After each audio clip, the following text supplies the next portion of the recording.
En tant que pont entre l'Afrique et le Moyen-Orient d'un côté et l'Asie du Sud-Est de l'autre, Hambantota se trouve au centre de lignes d'approvisionnement en énergie vitale dans l'océan Indien. En qualité de port principal pour relier le Moyen-Orient à l'Asie de l'Est, Hambantota est également un lien stratégique de la route maritime chinoise de la soie du XXIe siècle. L'accord pour Hambantota pourrait être considéré comme un exemple de coopération future avec les pays d'Asie du Sud. Un accord a été signé en juillet pour développer le port d'Hambantota situé dans le sud du Sri Lanka.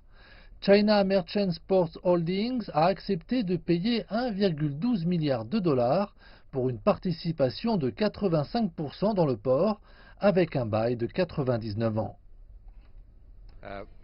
Comme vous le savez, c'est un moment historique et un investissement historique. Cet accord prévoit que la partie chinoise prenne en charge les opérations de gestion commerciale et administrative du port. Dans le cadre de l'initiative Ceinture et Route, l'accord devrait non seulement être gagnant-gagnant pour la Chine et le Sri Lanka, mais il bénéficiera également aux pays du monde entier.